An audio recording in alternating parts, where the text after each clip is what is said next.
মিনারের সুর কি তুমি শোনো না? আসসালামু আলাইকুম ওয়া রাহমাতুল্লাহ। ইন্নাল হামদুলিল্লাহ ওয়াসসালাতু ওয়াসসালামু আলা রাসূলিল্লাহ ওয়া আলা আলিহি ওয়া আসহাবিহি ওয়া মান ওয়ালা, আম্মা বাদ। সুপ্রিয় দর্শক, দূরেও কাছে বিশ্বজুড়ে যে যেখান থেকে দেখছেন, মাহে রমাদানের এই বরকতময় সময়ে আপনাদেরকে স্বাগত জানাচ্ছি আপনাদের প্রিয় চ্যানেল জিটিভির পর্দায়। বিআরবি কেবলস নিবেদিত জিজ্ঞাসা ও জবাব অনুষ্ঠান, powered by BRB hospitals limited. আপনাদের সাথে পুরো অনুষ্ঠান জুড়ে আছি আমি মোহাম্মদ সাজিদুল ইসলাম। জীবন ঘনিষ্ঠ প্রশ্নের সরকারি সমাধানমূলক অনুষ্ঠান জিজ্ঞাসা ও জবাব। আপনাদের করা নানা প্রশ্নের সরকারি সমাধান দিতে আমাদের অনুষ্ঠানে প্রতিদিন দেশবরেণ্য এক একজন ইসলামিক স্কলার উপস্থিত থাকেন। আমাদের সাথে আজকেও একজন ইসলামিক স্কলার উপস্থিত আছেন। আমাদের সাথে আছেন বাংলাদেশ ইসলামী বিশ্ববিদ্যালয়ের ইসলামিক স্টাডিজ বিভাগের সম্মানিত সহযোগী অধ্যাপক ডক্টর মুফতি আবু সাঈদ খান স্যার। আসসালামু আলাইকুম ওয়া রাহমাতুল্লাহ। ওয়ালাইকুম আসসালাম ওয়া রাহমাতুল্লাহ। স্যার কেমন আছেন? আলহামদুলিল্লাহ। সুপ্রিয় দর্শক, আপনাদের মনের নানা প্রশ্নের সরকারি সমাধান পেতে কল করুন স্ক্রিনে দেওয়া আমাদের নম্বরে। স্যার, আমাদের আজকের আলোচনার প্রাসঙ্গিক বিষয় হচ্ছে শিরক ও বিদআত। তো শুরুতে আমরা আপনার কাছ থেকে শিরক সম্পর্কে জানতে চাই। শিরকের পরিচয়, কোন কাজটাকে শিরক বলে গণ্য করা হয়, যদি একটু বলতেন স্যার।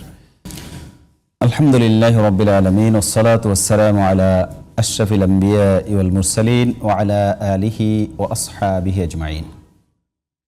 জি, মানব জীবনে ঈমান এবং শিরক এটা বিশ্বাসগত একটি বিষয়। তো শিরক শব্দটা আরবি। এই শিরক শব্দের শাব্দিক অর্থ হচ্ছে অংশীদার। আমরা যেটাকে শরিক বলি, শরিকানা ব্যবসা বলি। আমাদের সমাজে শরিক শব্দটার বাংলায়ও ব্যবহার আছে, পরিচিত যে কোনো ক্ষেত্রে অংশীদারিত্ব।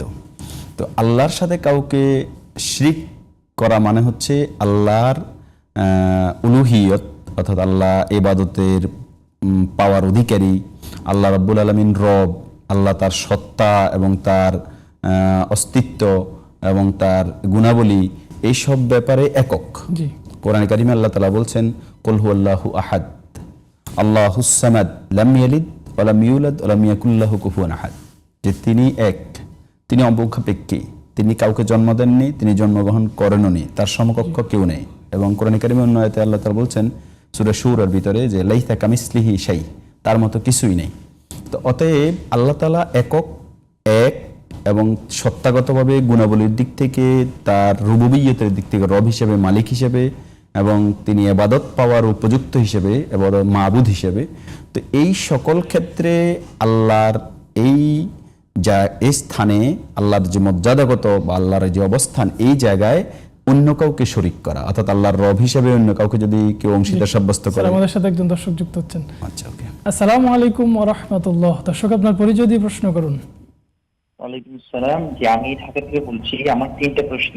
জি। প্রথম প্রশ্নটা হচ্ছে, প্রচলিত যে ব্যাংকিং ব্যবস্থায় ক্রেডিট কার্ড ব্যবহার করা, এটার ইসলামী দৃষ্টিকোণটা কি? নাম্বার 2 হচ্ছে, আমরা যে ব্যাংক থেকে অনেকে লোন নেয়, বা ইসলামী ব্যাংকগুলো যে পদ্ধতি লোন দেয়, এই সিস্টেমটা ঠিক আছে কিনা? জি। 3 নাম্বার কোশ্চেন হচ্ছে, আমরা যে বাজার থেকে মুরগি ক্রয় করে সেটা ড্রেসিং করে এবং একটি পাতিলের মধ্যে অনেকগুলো মুরগির ব্লাড লেগে থাকে, এটা ঠিক আছে কিনা সেটা এই দৃষ্টিকোণ থেকে? জি দর্শক, ধন্যবাদ। জি, আমরা বলছিলাম যে আল্লাহর সত্তাগতভাবে গুণাবলীর দিক থেকে, তার রুবুবিয়তের দিক থেকে এবং তার উলুহিয়ত বা ইবাদত প্রাপ্তির দিক থেকে অন্য কাউকে কোনো বস্তু বা ব্যক্তিকে যদি কেউ সেখানে অংশীদার সাব্যস্ত করে, তখন এটা শিরক হিসেবে সাব্যস্ত হয়। তো এই শিরকের ক্ষেত্রে মানে এটা এমন পাপগুলোর মধ্যে সবচেয়ে জঘন্য পাপ। কোরআনে কারিমে আল্লাহ তাআলা বলছেন সূরা লোকমান আলাইহিস সালাম তার সন্তানকে উপদেশ দিতে গিয়ে বলেন, ইয়া বুনাইয়া লা তুশরিক বিল্লাহ ইন্নাশ শিরকা লাযুলমুন আযীম, যে হে আমার প্রিয় সন্তান, তুমি আল্লাহর সাথে কাউকে অংশীদার সাব্যস্ত করো না, এটা হচ্ছে সবচেয়ে বড় জুলম। এবং কোরআনে কারিমে আল্লাহ তাআলা বলছেন, রাসূলুল্লাহ সাল্লাল্লাহু আলাইহি ওয়াসাল্লাম নয় শুধু, একেবারে আদম আলাইহিস সালাম থেকে শুরু করে সকল নবী রাসূলের প্রতি আল্লাহ তাআলা লাকাদ উহিয়া ইলাইকা ওয়া ইলাল লাযিনা মিন ক্বাবলিকুম লাইন আশরাকতা লায়াহবাতান্না আমালুক, যে তোমার কাছে শুধুমাত্র ওহী প্রেরণ করা হয় নাই, তোমার কাছে তো প্রেরণ করা হয়েছে, ইতিপূর্বে যত নবী রাসূল আসছিল, তো সকলের কাছেই এটা ওহী হিসেবে আল্লাহ তাআলা পাঠিয়েছেন যে তুমি যদি কারোর সাথে কাউকে আল্লাহর সাথে শরীক সাব্যস্ত করো, তাহলে তোমার আমল সব বরবাদ হয়ে যাবে, নষ্ট হয়ে যাবে। আমরা আপনার প্রাসঙ্গিক আলোচনা আবারও ফিরবো। তার মাঝে আমাদের একজন দর্শকের প্রশ্ন ছিল যে প্রচলিত ব্যাংকিং ব্যবস্থায় মানুষ যে ক্রেডিট কার্ড নেয় এটা আসলে শরীয়ত সম্মত কিনা উনি জানতে চেয়েছেন। যে ক্রেডিট কার্ড হচ্ছে ব্যাংকের এক ধরনের ঋণ। জি তো ঋণ, এটা প্রথম কথা হচ্ছে এটা করাটা খুব প্রশংসনীয় কাজ না। ঋণ করার ব্যাপারে ইসলামে অনুৎসাহিত করা হয়েছে। রাসূলুল্লাহ সাল্লাল্লাহু আলাইহি সাল্লাম নামাজে আল্লাহর কাছে প্রার্থনা করতেন, শেষ বৈঠকে দোয়া মাসুরের সময় একটা দোয়া পড়তেন যে আল্লাহুম্মা ইন্নী আউযু বিকা মিন আযাবিল কবর ওয়া আউযু বিকা মিন ফিতনাতিল মাসিহিদ দাজ্জাল ওয়া আউযু বিকা মিন ফিতনাতিল মাহইয়া ওয়াল মাউত ওয়া আউযু বিকা মিনাল মা'সামি ওয়াল মাগরিব। তো আয়েশা সিদ্দিকা রাদিয়াল্লাহু তাআলা আনহা রাসূলুল্লাহ সাল্লাল্লাহু আলাইহি সাল্লামকে জিজ্ঞাসা করলেন যে আপনি বেশি বেশি ঋণগ্রস্ততা থেকে আল্লাহর কাছে প্রার্থনা করেন কেন? আল্লাহ রাসূল সাল্লাল্লাহু আলাইহি ওয়াসাল্লাম বলছেন ঋণগ্রস্ততার কারণে মানুষ দুটো গুনাহ করে, একটা হচ্ছে ওয়াদা খেলাপ করে আর একটা হচ্ছে মিথ্যা বলে। এবং এটা বাস্তব আমাদের সমাজে দেখবেন কেউ কারো পাওনা টাকা ঠিক মতো দিতে না পারলে ওয়াদা দেয়, ওয়াদা খেলাপ করে এবং বিভিন্ন অজুহাত পেশ করে কেন দিতে পারছে না, মিথ্যা অজুহাত পেশ করে। তো ফলে এই ঋণটা দুটো গুনাহের কারণ হয়ে দাঁড়ায়। তো ঋণ তো শুধু ঋণ, এজন্য ঋণ না করা হচ্ছে সবচেয়ে ভালো। এরপরে কেউ যদি, যেহেতু ক্রেডিট কার্ডে একটা ঋণ দেয়া থাকে, খরচ না করলে পরিশোধ করা লাগে না, এটা একটা ফ্যাসিলিটি, সুবিধা। আধুনিক এক যুগে বহু মানুষের কাছে ঋণ চাওয়া আছে এবং অনেক জায়গায় আছে কেনাকাটার ক্ষেত্রে এটা পেমেন্ট করার সুবিধা আছে, এই জন্য এটা নেওয়া যেতে পারে, কোনো অসুবিধা নেই। কিন্তু এখানে সতর্কতার ব্যাপারটা হচ্ছে যে যদি নির্ধারিত ডেটে এটা পরিশোধ করা না হয় তাহলে এখানে জরিমানা আরোপ অথবা সুদ আরোপ করা হয়, সেটা পরিশোধ করতে হয়। তখন যদি নির্ধারিত ডেটে পরিশোধ করতে না পারে তাহলে সংশ্লিষ্ট ব্যক্তি যেই অতিরিক্ত জরিমানা বা সুদ আরোপ করবে সেটার জন্য তিনি সুদ দেওয়ার যে গুণাটা কবিরা গুনায় লিপ্ত হবেন। তো এই জন্য এটা যে কোনো মুহূর্তে অ্যাক্সিডেন্টলি তার এই টাইম ওভার হয়ে যেতে পারে।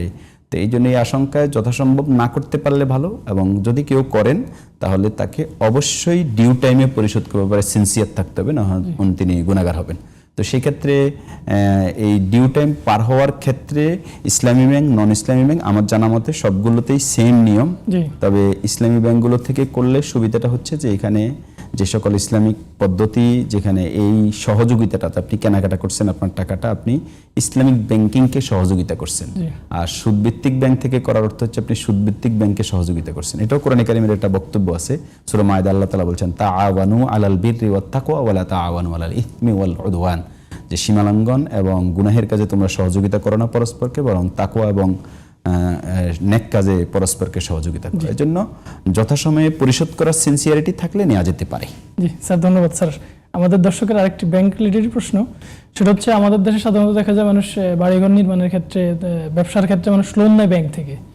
তো এটা আসলে শরীয়ত সম্মত কিনা বা শরীয়ত সম্মত কোনো পন্থা আছে কিনা লোন নেওয়ার সম্পর্কে যদি একটু বলতেন। দেখেন, লোন নেয়ার উনি তো সাধারণভাবেই কোশ্চেন করেছেন, কারণ আমাদের দেশে ঘর বাড়ি বানানোর ক্ষেত্রে ইসলামী ব্যাংকগুলো এক ধরনের লোন দেয়, যেটা হচ্ছে এই লোনটা হচ্ছে এক ধরনের দ্রব্য কিনে দেয়া বা নগদ অর্থ দিয়ে ঘর বানিয়ে দেওয়ার জন্য। এটা জায়েজ, বেচা বিক্রি এবং ভাড়ার ভিত্তিতে, যেমন এটা ইসলামী ব্যাংকের এটার পরিভাষা হচ্ছে HPSM, হায়ার পারচেজ আন্ডার শিরকাতুল মিল্ক, যে দুই পক্ষের অংশীদারিত্বের ভিত্তিতে এখানে কেনা বেচাও হয়, আবার পাশাপাশি ভাড়ার ভিত্তিতে এখানে আয় থেকে দায় শোধের একটা প্রক্রিয়া থাকে, এবং এগুলোর ডিটেলস পদ্ধতি ব্যাংকিং, ইসলামী ব্যাংকিংগুলোতে আছে, এটা জায়েজ। কিন্তু সুদভিত্তিক যেই লোন নিয়ে আমরা ঘরবাড়ি করি, তো পৃথিবীতে আমাদের বেঁচে থাকার জন্য কতটুকু ঘরবাড়ি প্রয়োজন, এর চেয়ে বরং আমরা গুনাহে লিপ্ত হওয়া, এটা কিন্তু আমরা কবিরা গুনাহে লিপ্ত হব। এই জন্য সুদ দেয়া, সুদ নেয়া এবং সুদের সাক্ষী থাকা, সুদের সাথে সংশ্লিষ্ট লেখক হওয়া, এই সব ধরনের অপরাধকে রাসূলুল্লাহ সাল্লাল্লাহু আলাইহি ওয়াসাল্লাম লাআনত করেছেন। লাআনাল্লাহু আকিলার রিবা ওয়া মুকিলা ওয়া শাহিদাই ওয়া কাতিবাহু ওয়া শাহিদাই। এই জন্য এখান থেকে আমাদের বিরত থাকা উচিত, এটা কবিরা গুনাহে তিনি গুনাহগার হবেন। জি স্যার, ধন্যবাদ স্যার। আরেকটি প্রশ্ন ছিল যে আমাদের দেশে বাজার থেকে মুরগি ক্রয় করলে মানুষ ড্রেসিং করে, ড্রেসিং মেশিন আছে, তো এক্ষেত্রে ওই মেশিনে ড্রেসিং করে মুরগি খাওয়া কি আসলে জায়েজ হবে বা এটা কি কোনো ক্ষতি হবে কিনা? এটা ওলামায়ে কেরাম, এটা একটা আধুনিক মাসালা, যে বিশেষ করে গরম পানিতে সিদ্ধ হওয়ার সময় মুরগির নাড়ি বুড়ি সব মুরগির ভিতরে থাকে, এবং একই পানিতে অনেকগুলো মোরগ মুরগিকে চুবিয়ে সেগুলোকে সিদ্ধর মতো করে আবার ড্রেসিং মেশিনে দেওয়া হয়। তো এটা একটা নোংরা কিছুটা, তবে এটা হারামের কোনো উপাদান এখানে নাই, এটা হারাম হবে না, খাওয়া জায়েজ হবে, কিছুটা অপছন্দনীয়। এটা না করে বাসা বাড়িতে নিজেদের পরিষ্কার পরিচ্ছন্নতার সাথে ঠিক করতে পারলেই সুবিধা, কিন্তু একান্ত সমস্যা হলে এখানে করা যেতে পারে, খাওয়া যাবে, কিন্তু হারাম হবে না, অপছন্দনীয় কিছুটা। জি স্যার, ধন্যবাদ স্যার। আরেকজন দর্শক যুক্ত হচ্ছেন। আসসালামু আলাইকুম ওয়া রাহমাতুল্লাহ। দর্শক আপনার পরিচয় দিয়ে প্রশ্ন করুন। ওয়ালাইকুম সালাম। আসসালামু আলাইকুম হুজুর। ওয়ালাইকুম আসসালাম। জি হুজুর, মাসুম কুমিল্লা ধর্মপুর থেকে। জি মাসুম ভাই, প্রশ্ন করুন। প্রশ্ন হলো পবিত্র কোরআন থেকে সূরা নিসা আয়াত 142 অধ্যায় 4 সূরা নিসা আয়াত 142। জি মুনাফিকরা যখন নামাজ আদায় করে তারা অলসভাবে নামাজে দাঁড়ায়, তারা লোক দেখানোর জন্য নামাজ পড়ে। জি মুনাফিকরা যখন নামাজ আদায়ের সময় তারা অলসভাবে নামাজে দাঁড়ায়, এর মানে কি পবিত্র কোরআন কি বলতেছে এই আয়াতটিতে সূরা নিসা আয়াত 142? আসসালামু আলাইকুম। জি দর্শক, ধন্যবাদ স্যার। আমাদের নিয়মিত দর্শক মাসুম ভাই, আমার প্রশ্ন ছিল যে মুনাফিকরা যখন নামাজে দাঁড়ায় তখন অলসভাবে দাঁড়ায়, পবিত্র কোরআন আয়াতের উদ্ধৃতি দিয়ে বলেছেন, এ সম্পর্কে উনি জানতে চেয়েছেন আসলে এখানে কি বোঝানো হয়েছে। সূরা নিসা এখানে আল্লাহ তাআলা বলছেন ওয়াইদা কামু ইলাস সালাতে কামু কুসালা ইউরাউনান নাস, জি যে মুনাফিকরা যখন নামাজে দাঁড়ায় তো তখন তারা হেলে দুলে অলসতার সাথে দাঁড়ায় এবং তারা মানুষকে দেখানোর জন্য মূলত নামাজ পড়ে। তো এখানে নামাজের মৌলিক যে বিষয়টা হচ্ছে, নামাজ দুটো জিনিস নামাজের মধ্যে থাকতে হবে ইবাদত কবুল হওয়ার জন্য। একটা হচ্ছে ইখলাস, আল্লাহর সন্তুষ্টি, নিয়তটা আল্লাহর জন্য হতে হবে। আর দ্বিতীয়ত হচ্ছে সুন্নাতে রাসূল সাল্লাল্লাহু আলাইহি ওয়াসাল্লামের অনুসরণে নামাজটা হতে হবে। জি তো বাহ্যত তারা নামাজে দাঁড়ায়, তারা মনে বুঝাতে চায় যে তারা নামাজ পড়তেছে, মূলত তাদের সেখানে আল্লাহর উদ্দেশ্যে তারা নামাজ পড়ে না, ইউরাউনান নাস, তারা মানুষকে দেখানোর উদ্দেশ্যে নামাজ পড়ে। এবং কোরআনে কারিমে আমাদের দেশে এই সূরাটা আমাদের ম্যাক্সিমাম মানুষই, মুসলমানরা সবাই পারে, সূরা মাউনের ভিতর আছে যে ফাওয়ালুল লিল মুসাল্লিন আল্লাযীনা হুম আন সালাতিহিম সাহুন ওয়াল্লাযীনা হুম ইউরাউনা ওয়া ইয়ামনাউনাল মাউন। তো যারা মানুষকে দেখানোর উদ্দেশ্যে নামাজ পড়ে তাদের জন্য ধ্বংস। তো তাহলে মুনাফিকরা মূলত দেখানোর উদ্দেশ্যে নামাজ পড়ে যে আমি নামাজি, কারণ কোরআন কারিমে মুনাফিকদের চরিত্রের অনেকগুলো দিক উল্লেখ করা হয়েছে। এর মধ্যে তারা মুসলমানদের সাথে গেলে যায় বলে যে আমরা মুসলিম, ওয়াইযালাকুল্লাযিনা আমানু ক্বালু আমান্না ওয়া ইযা খালাউ ইলা শায়াতিনহিম ক্বালু ইন্না মাআকুম ইন্নামা নাহনু মুস্তাহজিউন, যে তাদের নিজেদের লোকদের সাথে একত্রিত হয়ে বললে যে আমরা ওখানে গিয়ে শুধু ঠাট্টা বিদ্রুপ সুলভ ওখানে একত্রিত হয়েছি যে বোঝানোর জন্য যে আমরা মুসলিম, আসলে আমরা মুসলিম না। তো ফলে নামাজের উপস্থিতিটাও সেম এই জিনিসটাই ছিল যে আমরা মুসলিম, এই কথা বোঝানোর জন্য, দেখানোর জন্য।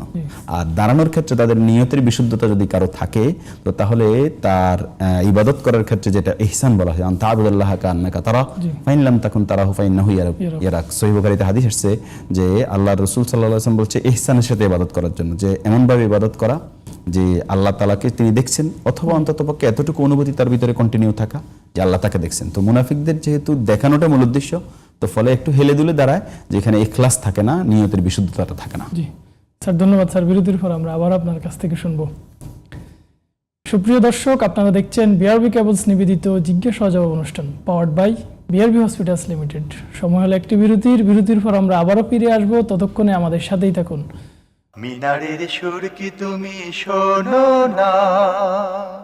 আসসালামু আলাইকুম ওয়া রাহমাতুল্লাহ। সুপ্রিয় দর্শক, বিরতির পর আবারও ফিরে এলাম।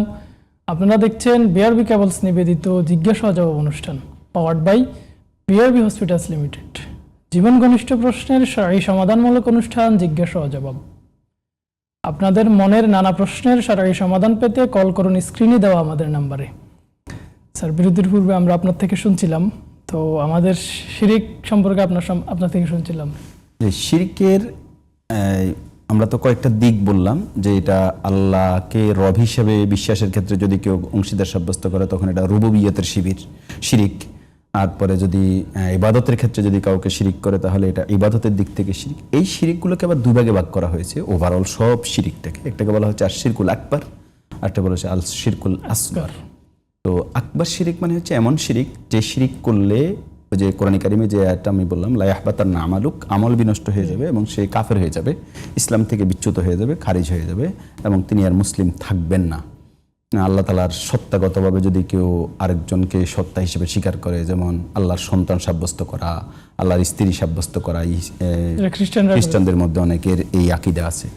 আবার যদি ইবাদতের ক্ষেত্রে সিজদা, ইবাদত আল্লাহ পাবেন, সেক্ষেত্রে যদি কোনো দেবতাকে সিজদা করে, কোনো কবরকে সিজদা করে ইবাদতের উদ্দেশ্যে, তাহলে দেখা যাবে যে ওই সিজদাটা এই ইবাদতের শিরকের মধ্য দিয়ে তিনি ইসলাম থেকে একেবারে বেরিয়ে গেলেন। স্যার, আমাদের সাথে একজন দর্শক যুক্ত হচ্ছেন। আসসালামু আলাইকুম ওয়া রাহমাতুল্লাহ। দর্শক, আপনার পরিচয় দিয়ে প্রশ্ন করুন। ওয়ালাইকুম আসসালাম, আমি ঢাকা থেকে বলছি। আমার দুটো প্রশ্ন, একটা হচ্ছে মহিলারা শাড়ি করে যদি সালাত আদায় করে তাদের সালাত আদায় হবে কিনা। নাম্বার 2 হচ্ছে আমাদের আধুনিক সমাজে দেখা যায় যে ইদানিং মোবাইলে বিয়ে হয়, তো এই বিষয়টা শারীরিক দৃষ্টিকোণটা কি? জি দর্শক ধন্যবাদ। জি স্যার, আমরা যে আলোচনা ছিলাম এই জন্য বড় শিরিক যেটা, এই শিরিক ইসলাম থেকে মানুষকে বের করে দিয়ে একজন ব্যক্তি কাফের অমুসলিম হিসেবে সাব্যস্ত হয়ে যান। আল্লাহ রুবুবিয়তের ক্ষেত্রে যেমন আল্লাহ রিজিক দাতা, আল্লাহ মালিক, আল্লাহ আমাদেরকে কোনো কিছু বিপদ দেন, বিপদ দূর করে দেন। এখন এই বিপদ দেয়া, বিপদ দূর করে দেওয়ার ক্ষেত্রে যদি কোনো মাজার, কোনো দেবতা, তারপরে কোনো পাথর ইত্যাদির ব্যাপারে বিশ্বাস পোষণ করে, সেখানে যদি মানুষ গিয়ে কোনো কিছু চায়, দোয়া করে যে সে তাকে সন্তান দেবে অথবা সন্তান অসুস্থতা ভালো করে দিবে, এই যে আল্লাহর রুবুবিয়তের জায়গায় যদি কেউ শিরিক করে তাহলে এগুলো বড় শিরিক। আর ছোট শিরিকের ব্যাপারে ইমাম আহমদ ইবনে হাম্বল রাহিমাহুল্লাহ একটা হাদিস বর্ণনা করেছেন সহিহ মুসনাদে আহমদের মধ্যে। আল্লাহ রাসূল সাল্লাল্লাহু আলাইহি ওয়াসাল্লাম বলছেন, মান সাল্লা ইউরাই ফাকাদ আশরাকা, যে ব্যক্তি দেখানোর উদ্দেশ্যে নামাজ পড়লো সে শিরিক করলো। এবং অহংকারকে এটাকে গোপন শিরিক বলা হয়েছে। এরকম কিছু জিনিস আছে, যেমন আল্লাহ ছাড়া অন্য কারো নামে যদি কেউ শপথ করে, আমাদের দেশে দেখবেন আপনি মাটির শপথ, ছেলের মাথার শপথ, কোরআনের শপথ, কাবার শপথ করে। এরকম কোনো শপথ করার ক্ষেত্রে আল্লাহ ব্যতীত অন্য কারো ব্যাপারে যদি কেউ শপথ করে তাহলে এগুলো ছোট শিরিক হিসেবে সাব্যস্ত হবে। আর ছোট শিরিক দ্বারাও কবিরা গুনাহ হয়, ছোট গুনাহ না। শিরক হিসেবে ছোট, কিন্তু গুনাহ হিসেবে সেটা কবিরা। তবে সে ইসলাম থেকে একেবারে বিচ্যুত হয়ে অমুসলিম সাব্যস্ত হবে না, কাফের সাব্যস্ত হবে না। এই জন্য সব ধরনের শিরিক থেকেই আমাদের বিরত থাকা উচিত এবং এগুলো ভালো করে জানতে হবে। কোরআন কারীমে আল্লাহ তাআলা বলছেন, ইন্নাল্লাহা লা ইয়াগফিরু আন ইউশরাকা বিহি ওয়া ইয়াগফিরু মা দুনা যালিকা লিমান ইয়াশা। আল্লাহর সাথে শিরিক ব্যতীত অন্য সকল গুনাহ আল্লাহ তাআলা মাফ করে দিবেন, কিন্তু শিরিক আল্লাহ মাফ করবেন না।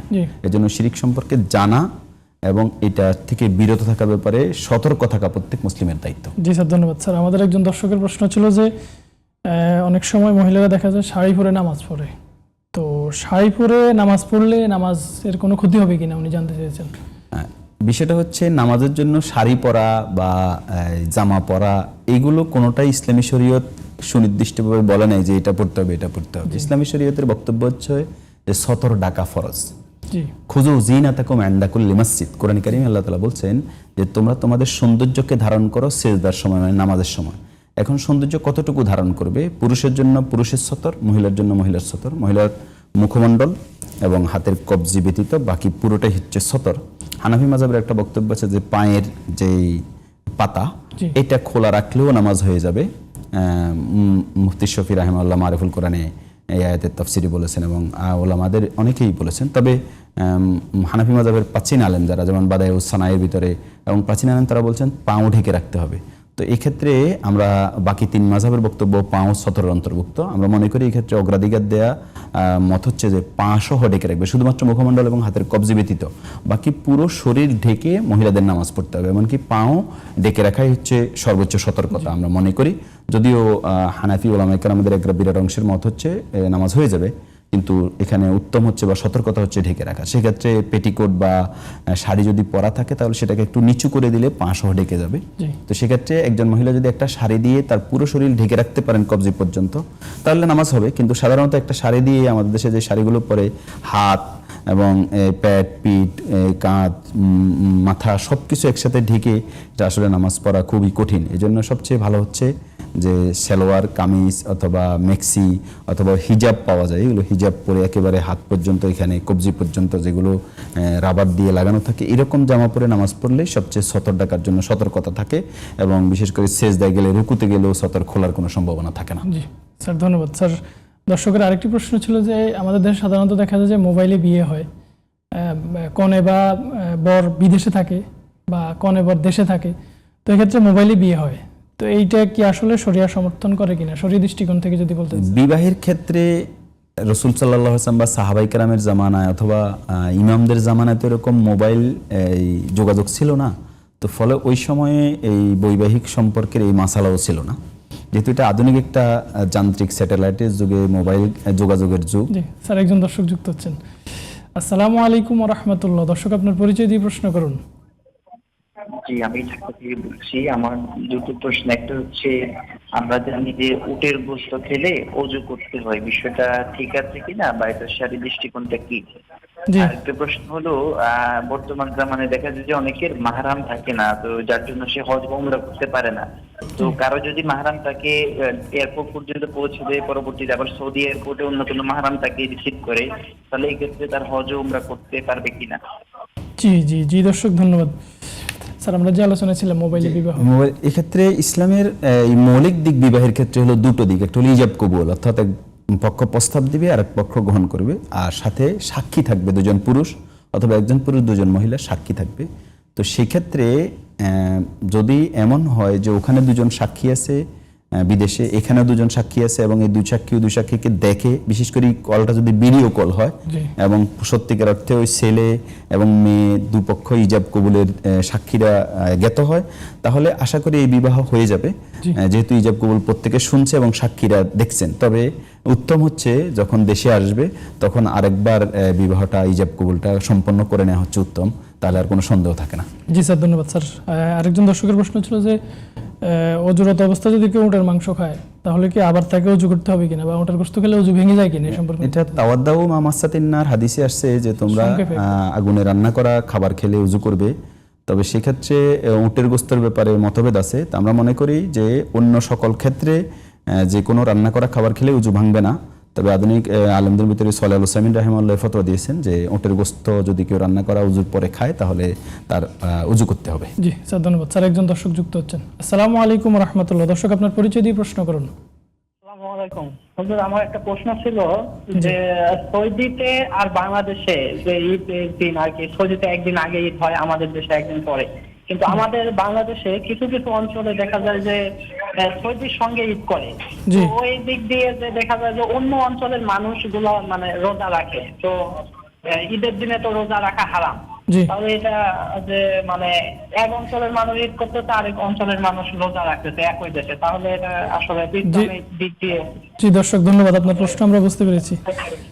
জি স্যার, একদম সংক্ষেপে আমাদের একজন দর্শকের প্রশ্ন ছিল যে এই মাহরাম ছাড়া হজ বা উমরা করা যায় না। তো অনেক ক্ষেত্রে দেখা যায় যে ওই সৌদি আরব থেকে যদি কোনো মাহরাম তাকে রিসিভ করে তাহলে কি ওই ক্ষেত্রে হজ বা উমরা করতে পারবে কিনা, একদম সংক্ষেপে স্যার। দেখেন, আলেমদের অধিকাংশের মত হচ্ছে মাহরাম ব্যতীত হজ এবং উমরা করা যায় না, এবং এটাই আমরা অগ্রাধিকার দিই। তবে ইউসুফ কারজাবি রাহিমাহুল্লাহর একটা ফতোয়া আছে, তিনি বলছেন যদি এয়ারপোর্ট পর্যন্ত এখানে মাহরাম তাকে পৌঁছাইয়ে দেয়, আর ওখানে এয়ারপোর্টে নামার পরে যদি মাহরাম রিসিভ করে এবং সেখানে তার সাথে সঙ্গ দিয়ে তাকে উমরা করিয়ে নেন, তাহলে বিমানের সফরটা শুধুমাত্র মাঝখানে এতটুকু সফরটা শুধুমাত্র সে একাকী করলো, এবং এটা সবচেয়ে বেশি পৃথিবীতে যত সফর আছে যানবাহনে সবচেয়ে বিমানের সফরটাই বেশি নিরাপদ। তো ফলে এতটুকুকে ইউসুফ কারজাবি রাহিমাহুল্লাহ জায়েজ বলেছেন। তো কেউ যদি এতটুকু করে তাহলে জায়েজ হয়ে যাবে। তবে বিন বাজ রাহিমাহুল্লাহ সহ আধুনিক অনেক ওলামা কেরাম এটাকেও নাজায়েজ বলেছেন এই কারণে, কারণ অনেক সময় দেখবেন বিমানের যান্ত্রিক গোলযোগ দেখা যেতে পারে, কোনো জায়গায় ল্যান্ড করে ফেলে, তখন অনেক লেট হয়। তো ফলে একজন মহিলা তখন একাকী, তাকে আসলে সিকিউরিটি দেয়া, নিজের নিরাপত্তা, এটা খুবই কঠিন। এই জন্য মাহরাম ব্যতীত উমরা করাটাকে আমরা জায়েজ মনে করি না। তবে এতটুকু সুযোগে যদি কেউ করে আশা করি হয়ে যাবে ইনশাআল্লাহ। স্যার, একদম সংক্ষেপে আমরা একেবারে শেষ পর্যায়ে চলে এসেছি। একটা প্রাসঙ্গিক প্রশ্ন, দেখা যায় যে বর্তমানে ঈদের ক্ষেত্রে সৌদিতে আমাদের একদিন আগে ঈদ হয়, আমাদের পরে হয়। তো আমাদের দেশে কিছু অঞ্চলে দেখা যায় যে মানুষ সৌদির সাথে মিল রেখে ঈদ করে। তো দর্শক জানতে চেয়েছেন যে তারা যদি সৌদির সাথে ঈদ করে তাহলে আমাদের দেশে রোজা হয়, তো ঈদের দিনে রোজা রাখাটা হারাম। তো উনি সম্পর্কে জানতেছেন একদম সংক্ষেপে স্যার। যে এটাকে আমরা সঠিক মনে করি না, তবে এটা এই প্রশ্ন সংক্ষেপে উত্তর দিলে আমাদের দর্শকরা কতটুকু পরিদীপ্ত হবে। তবে আমরা আমাদের সময়ের যেহেতু সংক্ষিপ্ততা আছে, আমরা মনে করি এটা ঠিক না, বরং একই রাষ্ট্রে রাষ্ট্রীয় ঘোষণার আলোকে যেদিন সবাই ঈদ করে সেদিনই ঈদ করতে হবে, এছাড়া এটা সঠিক হবে না। জি স্যার, আপনাকে ধন্যবাদ কষ্ট করে এসে আমাদেরকে সময় দেওয়ার জন্য। আশা করছি আপনার কথাগুলোর দ্বারা আমাদের দর্শকরা উপকৃত হবে ইনশাআল্লাহ। আল্লাহ তাআলা কবুল করুন। সুপ্রিয় দর্শক, আপনারা দেখছেন বিআরবি কেবলস নিবেদিত জিজ্ঞাসা জবাব অনুষ্ঠান, powered by BRB hospitals limited. আমরা অনুষ্ঠানের একেবারে শেষ পর্যায়ে চলে এসেছি। আজকে বিদায় নেওয়ার পালা। আগামী দিন একই সময় একই টিভির পর্দায় হাজির হয়ে যাব। ততক্ষণে আল্লাহ রাব্বুল আলামিন আপনাদেরকে ভালো রাখুন। সুবহানাকাল্লাহুম্মা ওয়া বিহামদিকা আশহাদু আল্লা ইলাহা ইল্লা আনতা আস্তাগফিরুকা ওয়া আতুবু ইলাইক। আসসালামু আলাইকুম ওয়া রাহমাতুল্লাহ। মিনারের সুর কি তুমি শোনো না?